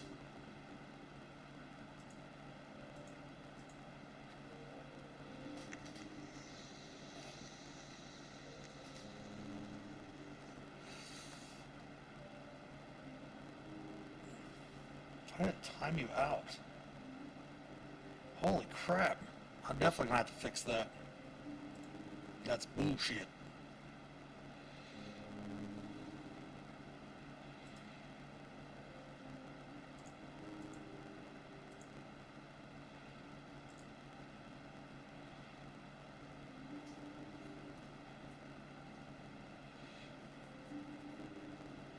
Yeah, that's a big thing too. I was actually talking about that earlier, about being mindful as a player as well. I mean, I'd love to give out tips for DMs, because there's one of the most rewarding things I've ever had for like creativity, things like that in my life. But I always do talk with players about being a better player. What I always say, being a better player, it is being mindful that you are playing a game with a group of people, that you're all playing the game together. And yes, the DM is a player just like everyone else. They just, as I said before, have the responsibility of running the game. They have a lot more on their plate. So it's okay if your DM doesn't know exactly what all your stuff does, because as a player, you should know your character. Honestly, I always say the player should know their character better than the DM does. So always be mindful and ready to help the DM when you're playing as well, to make sure, like, not to interrupt and correct a DM, which some players do have a tendency to do, or to not to jump in and give explanations when that's kind of the DM's job to do, but like knowing what your character does. So, and not assuming that the DM knows what your character does or knows exactly what your ability is, because very rarely are you going to find a DM, and especially like for me, I've ran every edition of Dungeons and Dragons, except, well, I haven't ran 4th edition, and I've played 2 sessions of 4th edition and went back to 3.5. So in my campaign world, that's I always have ages in my campaign world. Like the first age, well, I should say from first incursion of chaos all the way up to the 5th incursion of chaos, and no one talks about the dark ages of the 4th incursion. But it's really hard for DMs to, especially, like I said, DMs that have been running as long as I have, and all the different editions, to remember the current rules. So always be ready, always be prepared to try to, and it's really tough when you're playing online, to not, especially when you're not playing with cameras, to not just get up whenever you want and walk away thinking, my character's not up, my character's not doing something, I'm just going to go ahead and walk away, and then you come back to the table and aren't really prepared of what's going on. And always be conscious of the fact that you are playing with other players that have their characters. And I see a lot of interesting stuff lately. Over the past year and a half or so, I've seen players coming to the table trying to create their own narrative, even in a homebrew game, and even in AL, where they come to the table and try to create their own narrative in the story that has nothing to do with the adventure, that goes off on side tangents and things like that, that is not really conducive to group play, because they're thinking more along the lines of, a lot of players just think, I get to sit down and I get to play my character, and that's the only thing they think about, is just playing their character, instead of thinking, well, my character, I need to have my character be involved with the other players at the table, and the other characters can be involved in the story, and they're constantly wanting to have things from their backstory come up into the game, have things from, their experiences come up into the game, instead of, sitting back and enjoying the session with everyone.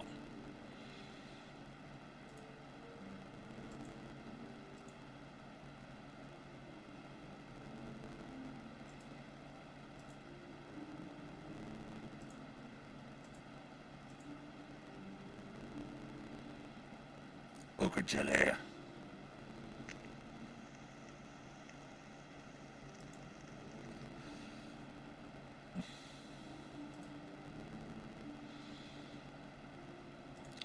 And one of the things that I think that really helps out too is to do your best as a player to try not to meta as much as possible. Like for example, I got to actually play a session, which is very rare, a couple weekends ago, with one of my client groups. One of the players wanted to run a game for us, which was great. I was like, oh, I love this, and I love the adventure they wanted to run because I ran it a few times, and I went into the game and I knew like what made me think of it was this creature here, this ochre jelly with its split ability. Of course, my character was wielding an axe, a slashing weapon, and the things we were fighting.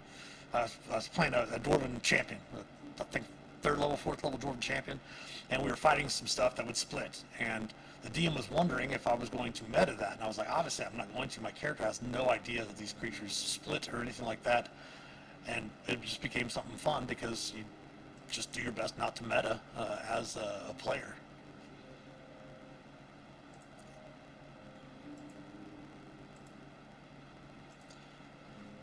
Oculorb? Looks interesting.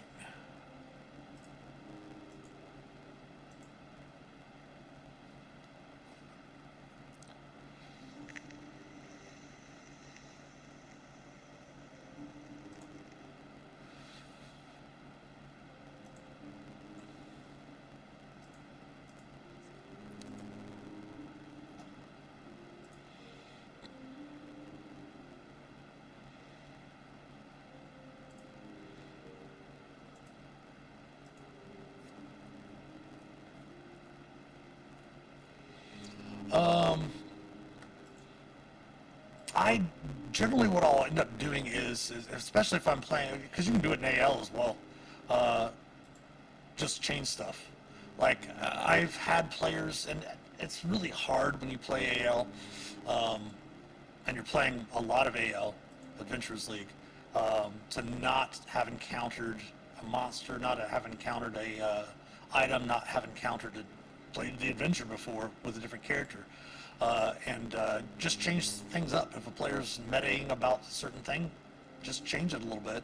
And if the player, says, hey, what about this or whatever, say, well, we kind of want it to be fun and stuff like that. And that's kind of a little bit too much meta. I did this because these were a group of guys I've been playing with for 30 years. With my home group, we were actually playing through Tomb of Annihilation. And they were metaing. 2 of them were metaing really, really hard. And I ended up throwing in NPCs that they were both casters, so I just counted all their spells. And they kind of got mad about it, and they're like going, well, that's not very fair, blah, blah. I'm going, well, then stop metagaming. You guys have been playing with me for years, and you are completely metagaming in this situation, and you guys know that you're doing it, and you're not, like trying to place fireballs in places they can't see because they know that there's monsters there, things like that. It was just like, just don't do it then.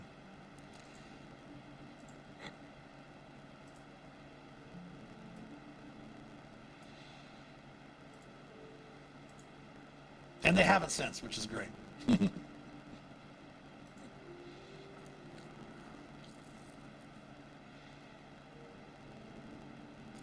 But sometimes it's just easier to, gently, like I said, the biggest thing that a DM needs is communication with the players. Um, and always be respectful, keep in mind that you haven't walked in their shoes. You don't know what their life's like, what's going on, but always try to be gentle with how you speak, and take them aside, or just say, hey, do me a quick favor. We might be getting a little bit too metagamey here. let's go ahead and, if we can, the better practice would be to, kind of react to it the way your character would. And almost every time, the player's going to be completely understandable. Sometimes newer players, they're not really sure exactly what you mean by metagaming.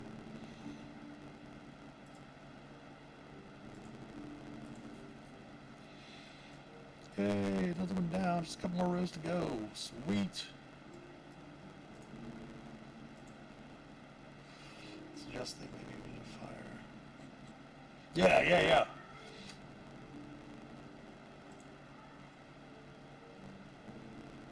That is something that a wizard would know. A lot of things that I do too when I'm game mastering is I would always, the player's like, oh, I forgot to do this. Yeah, sure, go ahead. Your character would remember that. You as a player, you haven't played this character in 2 months, but your character in the game would remember that. So I'm not like one of those that says, oh, you can't cast Mage Armor because you forgot to cast it before we started the game or something like that. No. You can totally cast it. If you're a cleric and you have 4th level spells, I always assume that your character is going to know to cast Death Ward on themselves before they go off into the dungeon. I have no problems with a player saying, hey, can I go ahead back and retro that? Sure, that's not a problem. But it's the situations where they're like, oh, I forgot to do this, and the situation comes up where they need that.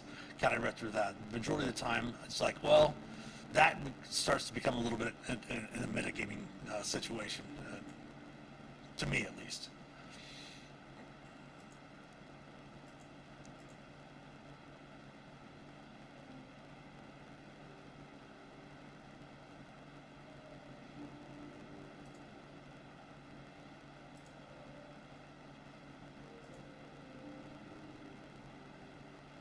Yeah. They do kind of have built-in Death Ward already with half-orcs.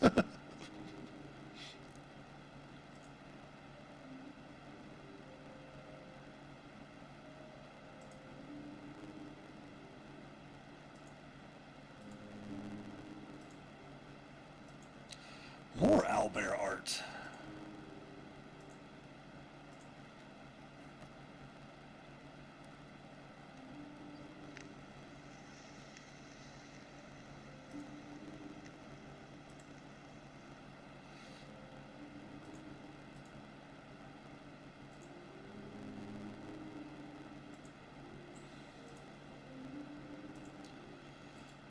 I do love that purple worm art, though. That's amazingly awesome.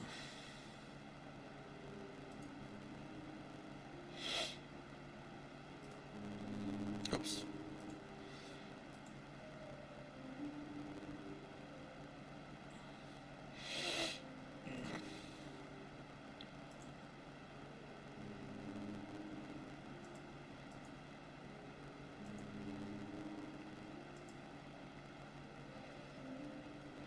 But yeah, being nice and respectful is always a good approach, definitely. I mean, the thing to remember, too, that I constantly have to remind myself is that I'm extremely introverted, like massively, extremely introverted.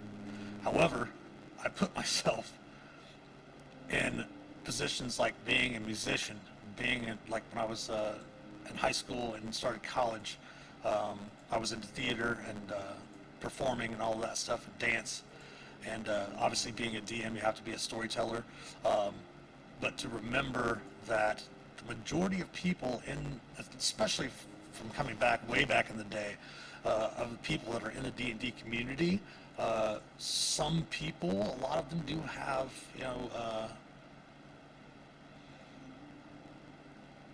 aren't necessarily aware of social norms. They might be on the spectrum. They might be neurodivergent. All these different things that you have to keep in mind when you're interacting with other people. Something you should always keep in mind anyway, but more so in the community of D&D, to keep that in mind as well, and making sure that you're being nice and respectful of all the different types of views and stuff like that people are going to have.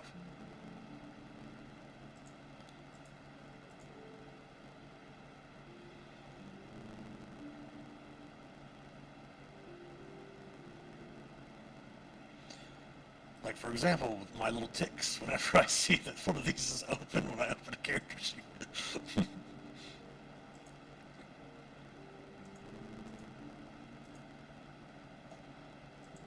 Ah, Psychic Gray Ooze.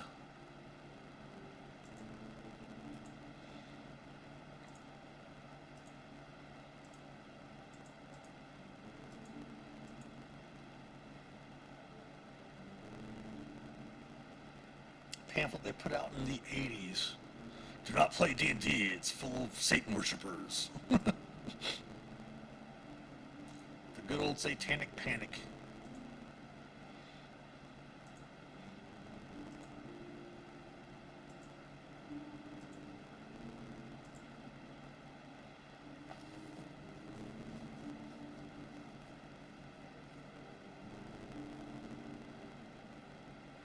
Oh, goodness. That's another reason why also, I mean, like in a home game or something like that, yeah, I can see, PC dying, whatever. But I always tell DMs, I'm like, you just had a TPK at your table. Like this is a story I always bring up when people are talking about being mindful. It's why it's, everyone could be a player, but I don't think everyone could be a DM. A DM is really a difficult thing to master, to become good at. But people that want to do it, go for it. You know what I mean? But like this DM was his first time DMing for us at the convention, and he came in back to the room and was talking about how he had just sat down at the table. He had a brand new group of brand new players to D&D. They were playing level 1 characters, and he TPK'd them about two hours into the game, and the session was over. And like, what? These people paid good money for their tickets to their game, you know? You don't want to kill even just a normal PC, and then have no way to bring them back because they're going to sit there for like 3 hours if it's a 4-hour game and they die an hour into it, especially when they have no way to get their character back into the game, especially at lower levels. It's just, I don't know.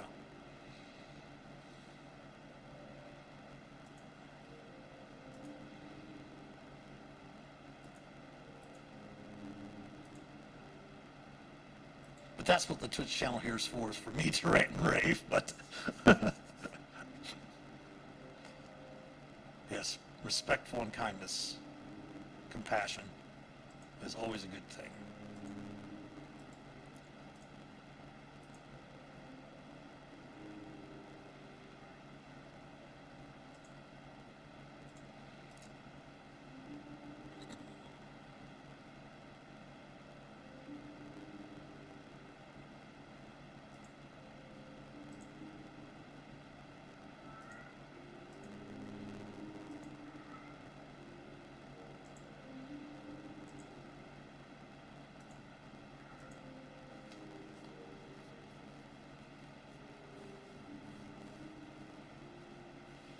Yeah. I've played in games where that's happened, um, and I've obviously ran those in my years where those types of things have happened. It's just something, picking up. Yeah, Strahd. He's definitely a villain. Definitely a villain.